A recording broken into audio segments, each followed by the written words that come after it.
Ladies and gentlemen, the President of the United States.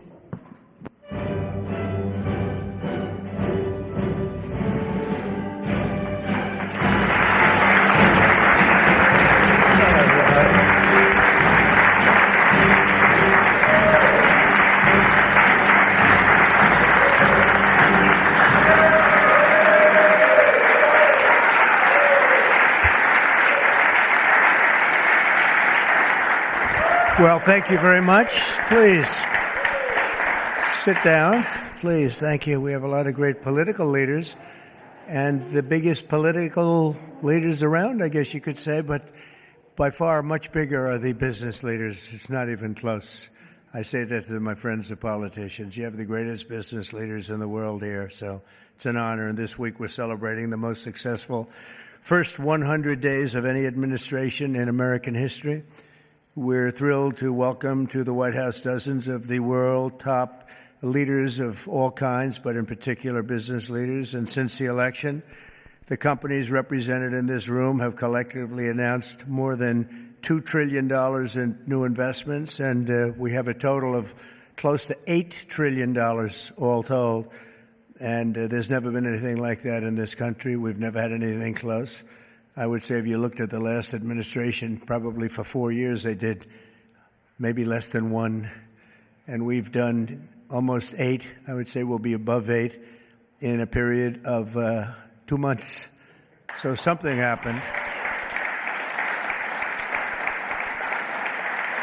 I think two things happened. November 5th happened, and November 5th gave you tariffs, intelligently used tariffs and various other forms of incentive.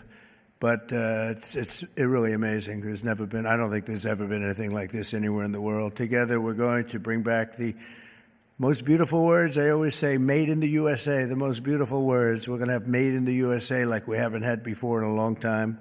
In addition to the business leaders whose companies I will mention in just a moment, we have some great people, great senators. Marcia, where are you? Where are you, Martha? Marcia, thank you very much. Marcia Blackburn, Bill Cassidy. Bill, thank you, Bill. Ashley Moody. Ashley, thank you. And John Husted. John, thank you very much. And Representatives Byron Donalds, Buddy Carter, Rob Whitman, Mark Alford, Mike Rogers, Richard Hudson, and Abe Hamadeh. Thank you all very much.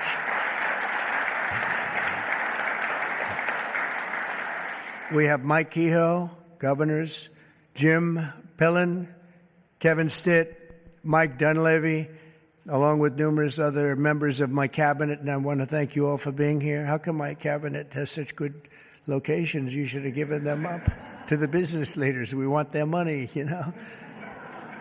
They have very good locations. I'm not surprised. 100 days ago this week, we inherited the wreckage of 4 years of economic disaster under the previous administration. It was an economic disaster. It was a disaster at the border like nobody had ever seen before.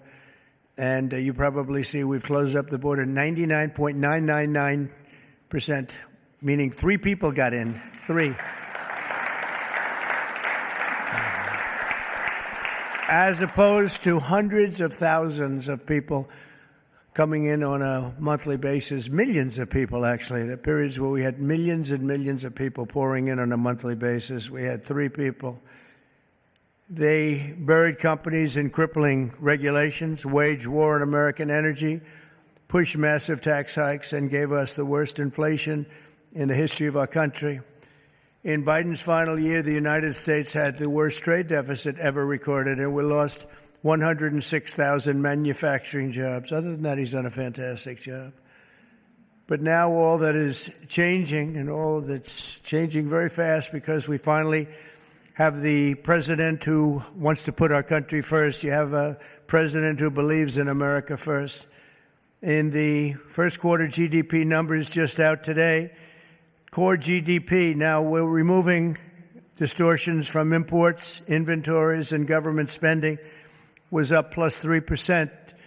But this is Biden's economy because we took over on January 20th. and I think you have to get us a little bit of time to get moving. But this is the Biden economy.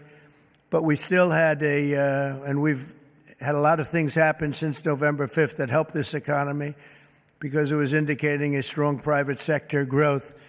And it only started after November 5th. The private sector started really heating up after the election. Even though I wasn't there, people knew what we were going to be doing, and the private sector growth was actually very good. Very importantly, gross domestic investment was up an incredible 22%, which they had never seen before. Every new investment, every new factory, and every new job created is a sign of strength in the American economy and a declaration of confidence in America's future. We really do. We've never seen anything like this. Even Samsung, whose name isn't mentioned here, but I heard that they announced this morning that they're going to be building a very big plant because they want to be able to beat the tariffs. It's the only way to beat them. The entire Trump economic agenda is about making it easier to do business in America, to create jobs in America, to hire American workers, and to build your factories here in America, not in China or any other country. And we're dealing with many, many countries right now, I will say. And I think I can say for Scott and for Howard and for some of the people that are dealing, there are too many to handle. I mean, to be honest with you, I'd love to hire some of the people running these companies. Boy, would you do a good job.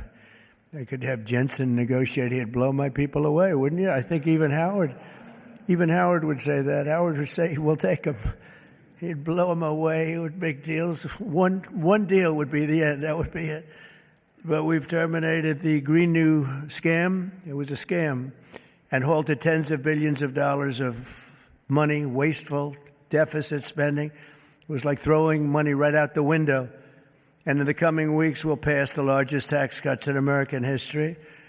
And I think even more so, we'll be doing things for business like you've never seen before. You saw it in a little smaller version at the beginning of our last term. You know, we had the most successful 4 years that any president has ever had. The stock market was up 88%. The other markets were up almost 100%. And that's despite COVID and all the crazy things happening. But we had a tremendous 4 years. We've given credit for that, actually. But our big, beautiful bill, as I call it, our big, beautiful bill, we may name it that, actually, will include 100% expensing retroactive to January 20th. So that's all the way back to just about the beginning of the year. So expensing 1 year, you take a deduction 1 year so you can build your factories right now, essentially almost tax-free if you think about it. Nobody's ever been given that. And we're going to make that expensing for a 4-year period at a full 100%. So last time we made it 1 year and you had deductions, you'd go from 100% to 80 to 60 to 40 to 20 to Zippo. And now what we're going to do is we're going to keep it at that level, and we're going to have it for 4 years. So I believe that was one of the reasons that we had such unbelievable growth. Also, we allowed you to bring money back from outside of the country. It was impossible. You had to have 15 different law firms representing you. It was so complicated. And worse was that the tax rate was 65%. I lowered the rate substantially, but still a lot. You know, we shouldn't take your money just to hold you hostage, right? So we lowered it to a reasonable amount, and we took in trillions of dollars, came back. Apple brought in a tremendous amount of money. A lot of the companies here brought in a lot of money, and the businesses represented today clearly understand that if you build your factory in the United States, your tariff rate is 0, and you have other advantages too, and not the least of which is what I just said having to do with the bill. Now, we have to get that bill approved, so call your local representative, please, and make sure that we get it approved, because I don't want to talk too early, but we're doing well with the Republican Congress. We have the Senate is doing great, and the House is doing great. John Thune has been spectacular. Mike Johnson Speaker has been spectacular. Marcia, you're in there working very hard and doing well. What do you think? Are we going to get it passed? We have to. Marcia, we don't get it passed, I'm blaming you. We have to. We have to get it passed. We will. I think we will. But I I don't think we'll have any Democrat votes. If we don't get it passed, what would happen is your taxes go up 68%. Think of that. And we may not get one vote because they just vote against. It's Trump derangement syndrome, or maybe it's just they hate Republicans or they hate what we're doing because they've lost their confidence. They've totally lost their confidence. They don't know what the hell is going on. And we are going to get it done. It's probably going to be fully Republican. Fortunately, we have the House, we have the Senate. And we may or may not have a couple of grandstanders. I don't know. But if we do, it would be good if you could work on anybody. I mean, if I were a Democrat, I'd be voting for it 100%. Because I think it's very dangerous politically not to vote for it. Think of it, your taxes go up almost 68%. So, but it looks like we're in good shape, I think, and hopefully we'll get it approved. It'll be the biggest bill ever approved in the history of our country, and it'll be the biggest tax cut ever approved in the history of our country. And in addition to that, regulations, which I'm doing in and outside of the bill, will be as big or bigger than we did last time. We have the record for regulation cuts in the 4 years. We cut 4 times higher than any other president in a 4-year period. And we're talking about 8 years and 2-term presidents. We were 4 times higher than any other president in terms of regulation cuts. And I went to a friend of mine who happens to be in the room, one of the biggest business leaders. I won't mention him because I don't know, maybe he'll like it, maybe he won't. I said to him, so have you had your choice between the big tax cut last time and the big regulation cuts, which were the biggest, again, the biggest we've ever done? I would have said taxes, but he would have said regulation. I said, which was more important to you? And he said, if I could only have one, yeah, if you could only have one, he said, most important would have been regulation. The regulation was more important than the tax cut. And I mean, we cut your taxes from almost 40% down to 21%. Now we're bringing your taxes down from 21% to 15% if you build your product, make your product in the USA. So if you make it in the USA, those chips, those beautiful chips, will make those suckers in the USA, and you're going to be all the way down to 15%. And I think there's never been anything like it. So now we're at the lowest scale for a large country, by far the lowest scale. Our pro-jobs, pro-American economic policies are a major reason that businesses around the world have announced $5 trillion of investment since November 5th, and now we think it's up to plus $8 trillion, and they're really coming in. They're really coming in fast. Some of them don't bother calling us. Some of them don't even want meetings. They just start their plants and start their factories. I want to express my tremendous appreciation to the business leaders here. You are really an amazing group. This is a who's who. I don't want to say, there's an expression if something ever went off, the entire industry would be wiped out, but I won't say that. I want to think very positively, and that could never happen here, could it? But I want to congratulate you all on your incredible success and accomplishments. You've been amazing. You're the biggest and the best. So I'd like to introduce some of you, President and CEO of Hyundai, Jose Munoz. Jose, thank you very much. Fantastic. Jose is investing $21 billion, including $5.8 billion for a new steel plant in Louisiana, which is a beauty. I saw a picture of it, which is going to create at least 1,500 jobs, just the plant alone. Thank you very much, Jose. Beautiful. Chairman and CEO of global shipping giant CMA CGM, Rodolphe Sade. Thank you, Rodolphe. Thank you very much.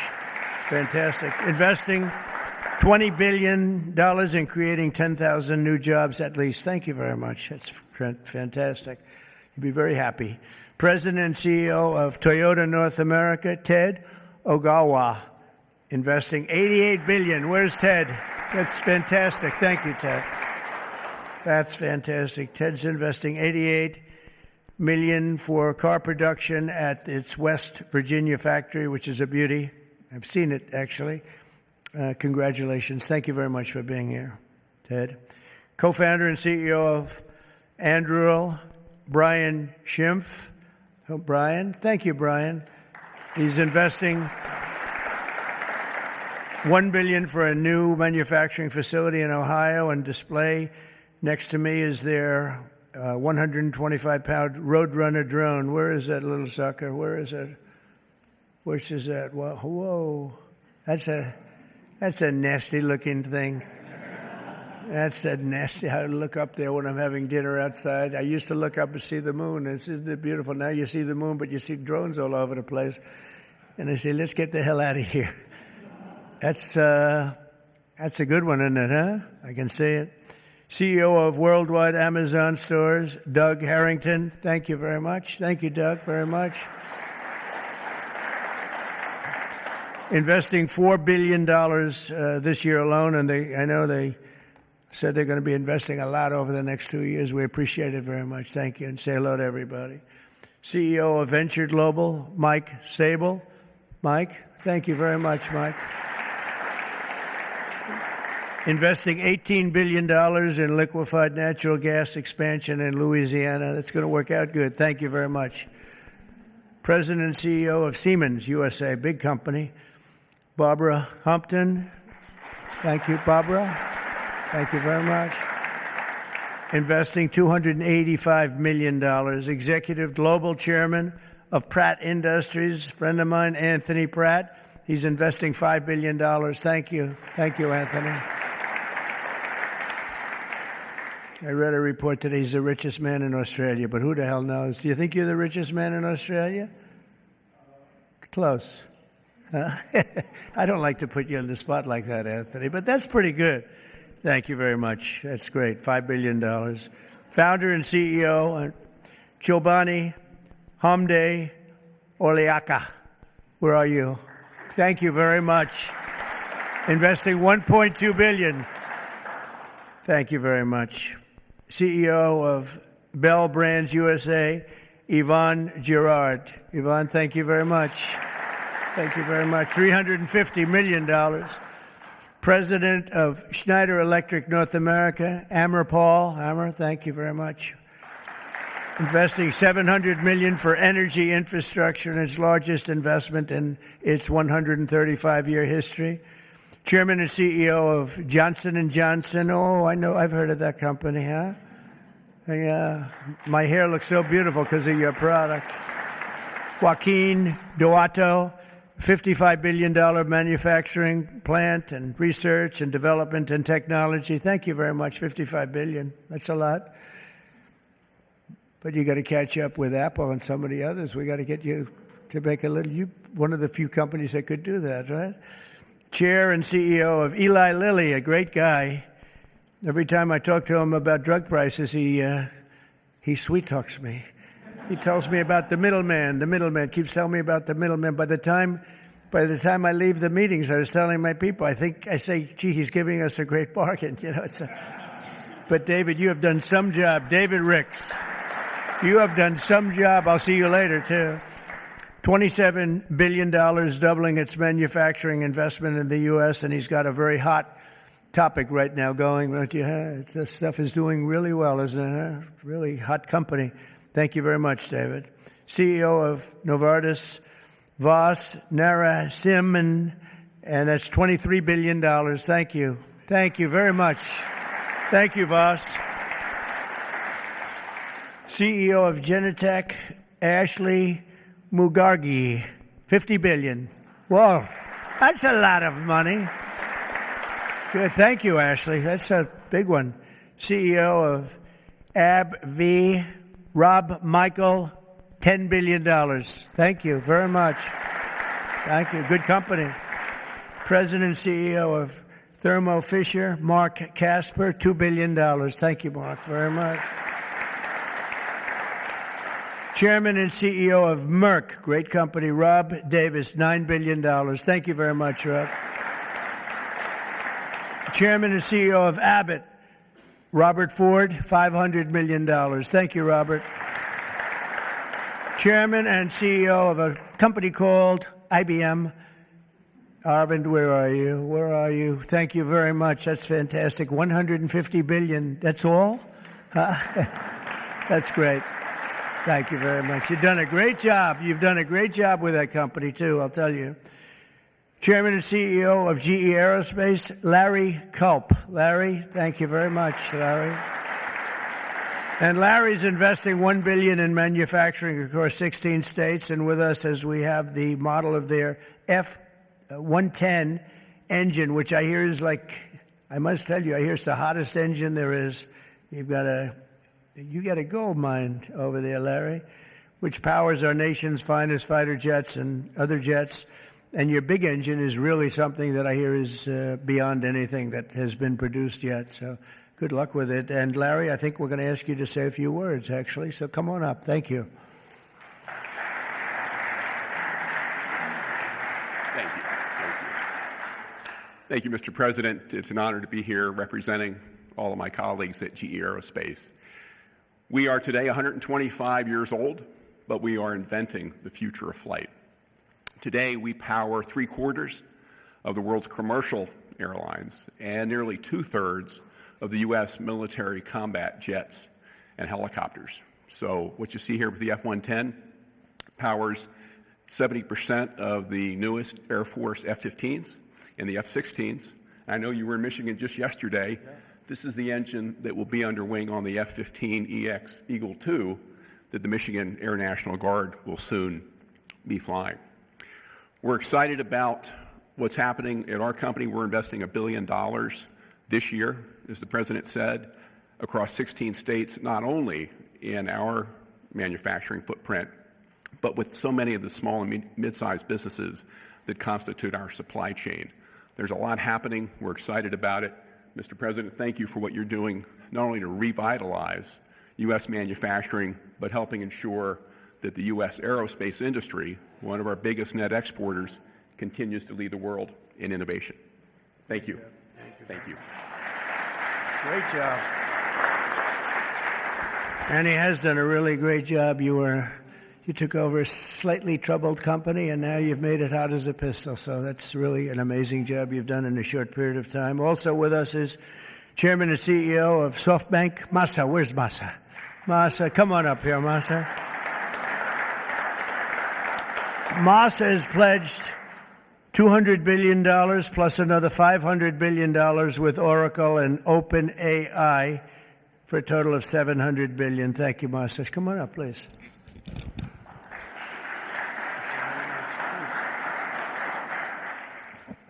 Well, first time of Trump administration, we made an announcement, commitment, $50 billion. We delivered $70 billion over 4 years last time.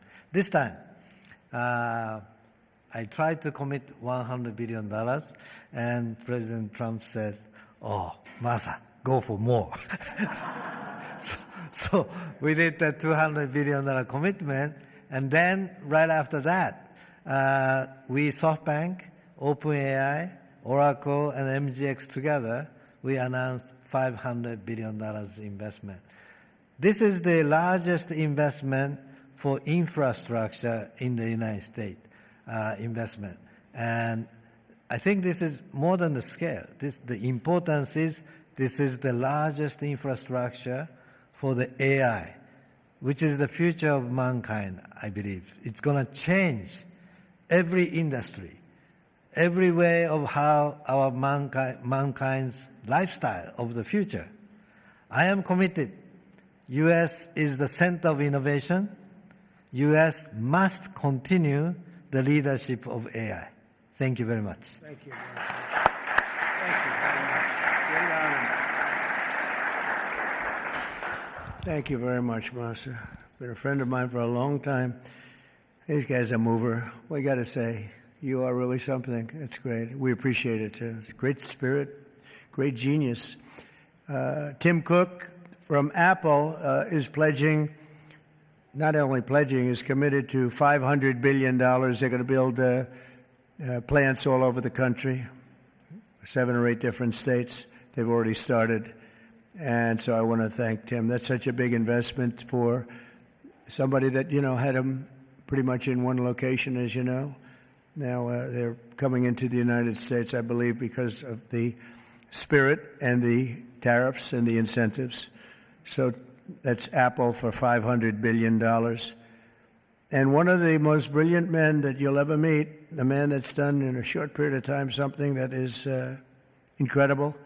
He's the founder, CEO, and president of Nvidia, Jensen Huang. He's producing up to $500 billion over the next 4 years to manufacture the most powerful AI chips entirely in the USA for the first time ever. Jensen, would you come up and say a few words? This is a smart cookie.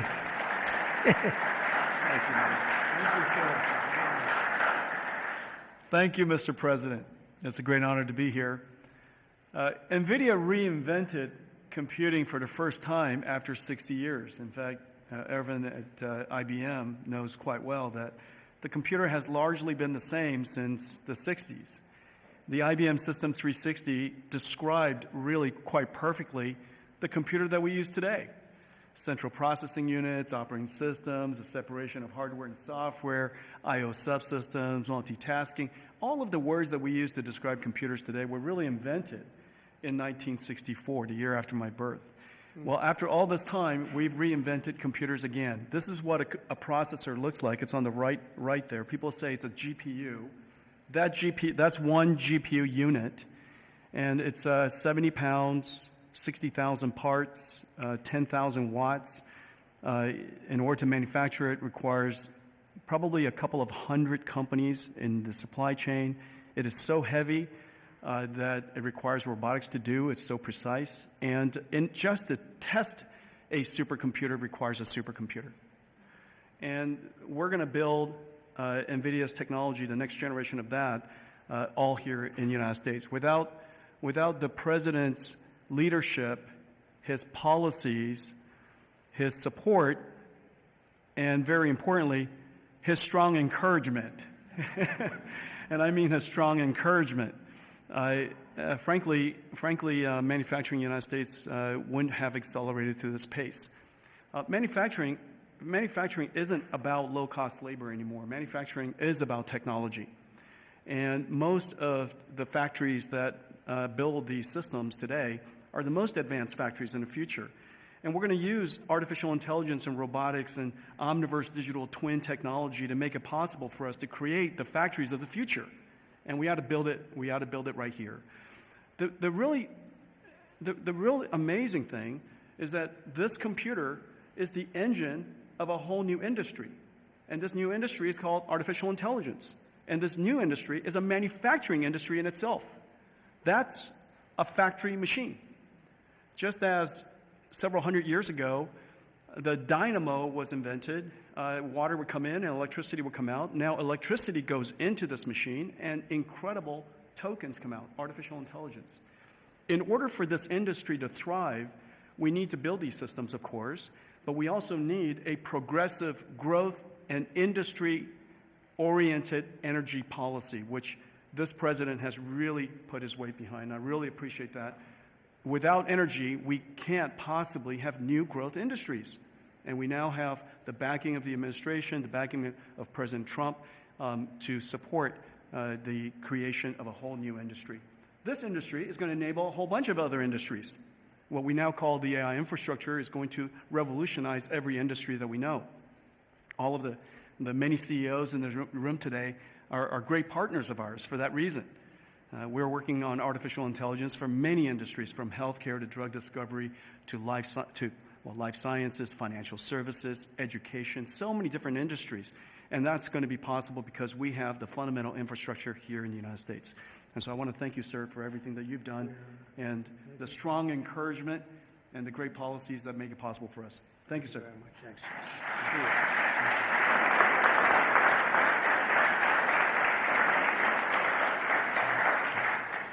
Another brilliant man. You know, we have brilliant people here, and we like brilliant people, actually. But we have a lot of brilliant people in this group, and it's an honor to be with you. Past 100 days have been fighting to reclaim our jobs and bring our country back to a level that it's never seen before, and again renew the American dream, which is what we're doing. We have tremendous spirit. I don't know if you've heard, but it's become really quite a story. I see Pete's right over here, Secretary of Defense. We have the largest number of new enlistees or people enlisting in the military forces that we've ever had. And if you remember, 6 months ago, we couldn't get anybody to sign up. That's a big turn in a very short period of time. And November 5th had a lot to do with that, and our Secretary of Defense and a lot of the people that you see sitting here really had a lot to do with that. There's great spirit. I can say that also with the police forces throughout the country. We're having a hard time filling them up. It's a dangerous job, but now we have waiting lists at almost every place. And that's an amazing accomplishment when you think. It's amazing.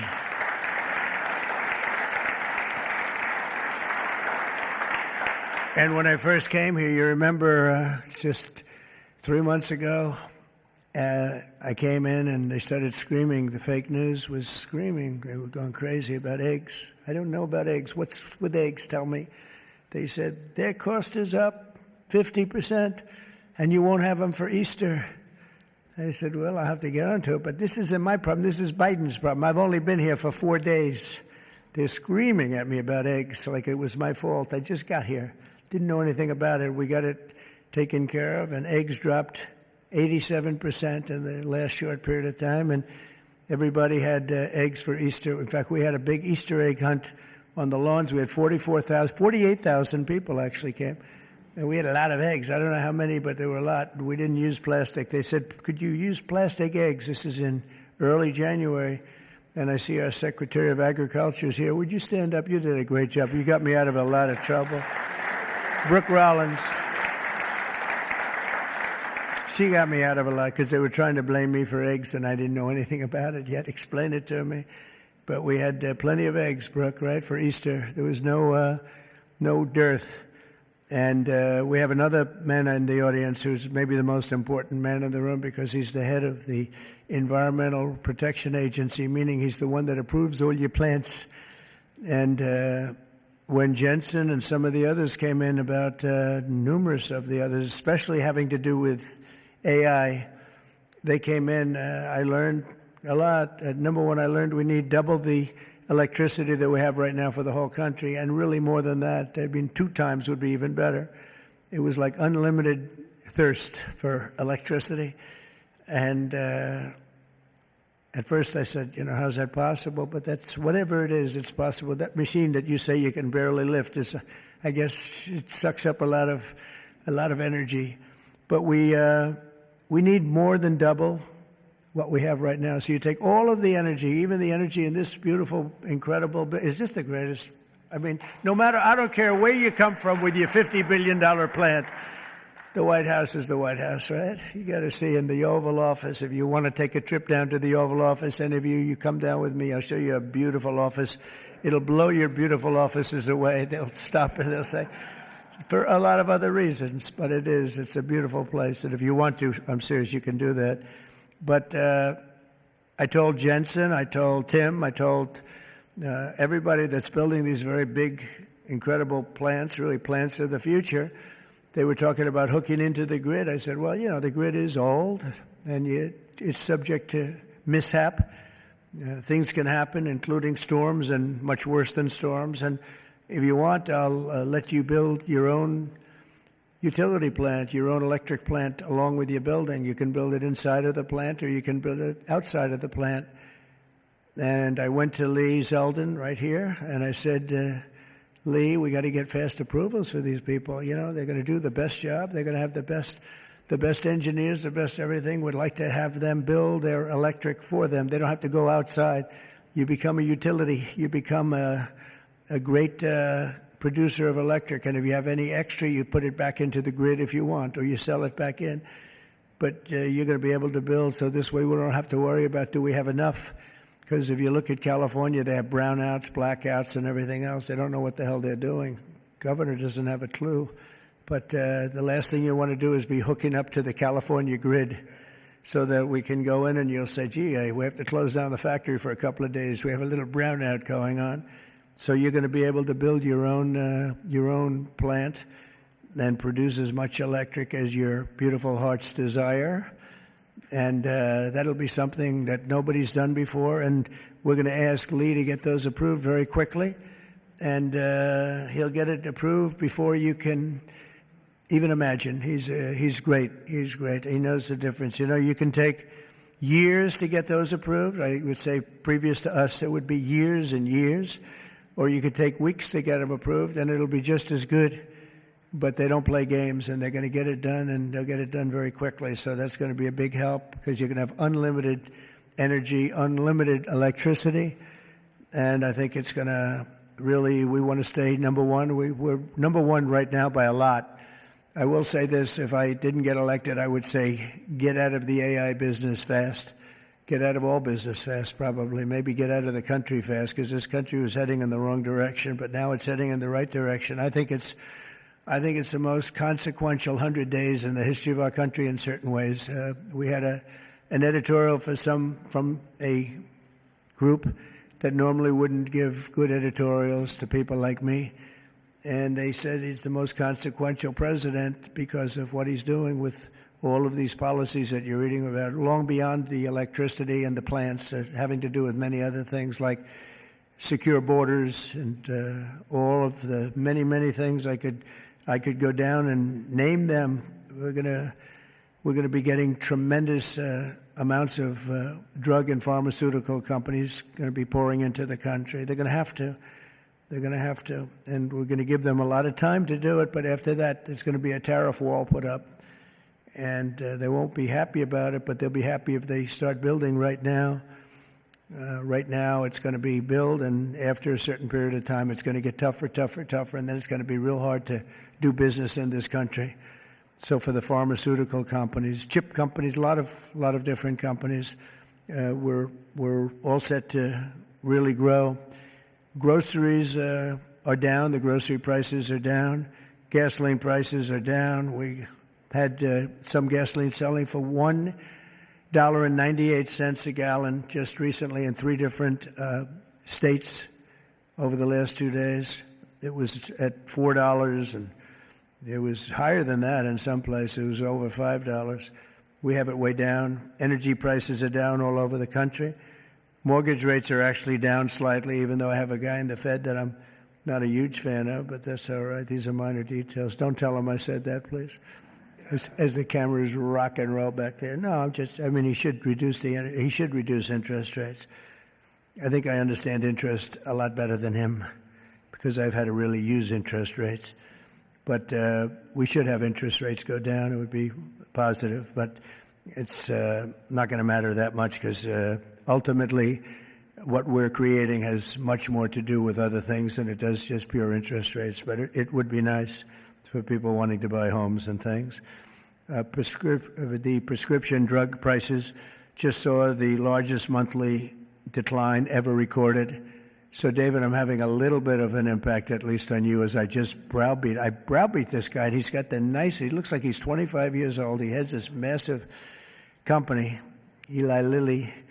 And it has no impact on him whatsoever. But I just see this number just came out. It's the largest monthly decline ever recorded. Yeah, but it's probably about 2%. You know, they did that to make me feel a little bit better. But I appreciate it. We have achieved the lowest number of illegal border crossings in U.S. history. And we're at a level that nobody thought we could get to in 2 years, let alone a couple of months. And I think Kristi Noem is here someplace. Where is Kristi? She's here. Stand up, Kristi. And Tom Homan. And I see Linda. Stand up, Linda. You are doing so good. Education. We're bringing education back to the States, where it belongs. And she's been incredible. She's very upset with Harvard. They have $53 billion in a fund, and yet they want more grants. And it looks like we're not going to be giving them any more grants, right, Linda? And, a grant is at our discretion, and they're really not behaving well, so it's too bad. But our country is roaring like never before. Nobody's ever really seen anything like this. And again, the big thing is whether it's $8 trillion or even more than that, by the end of the year, it could be a number that would be, I think it's already, there's never been anything like it, but this is in a period of a couple of months. I think by the end of the year, the numbers will be just staggering. It's really It's really going to be something very special, and I'm very honored to be with you. And I'd ask if anybody has any questions, please. This is your time. This is your time. You'll be live on television, all the fake news back there.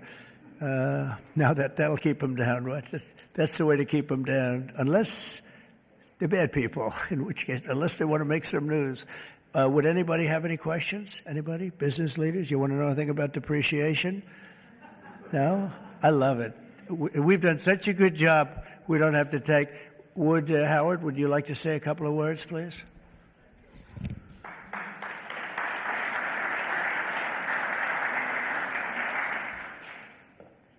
The president talks about $8 trillion coming into America. And there's only one reason it's coming in. It's because he's finally set an industrial policy for the United States of America. We are the greatest economy in the world. We finally have a president who understands that we need to reindustrialize. We need to be made in America, made in the USA. And you feel it. You feel it with these leaders. You feel it across all your peers. Everyone feels it. It's coming back to America, and we are going to be rocking. So thank you, sir. Great job. Great job. So thank you very much, everybody. And for the business leaders, if any of you would like to come down to the Oval and say hello, if you've never seen it, if you have seen it, just go home and enjoy your lives, count your money. But if you'd like to come down, I'm heading down there now. And again, thank you very much, everybody. Pam, you're doing a fantastic job. You're doing a fantastic job. Thank you very much. Thank you, everybody. Thank you.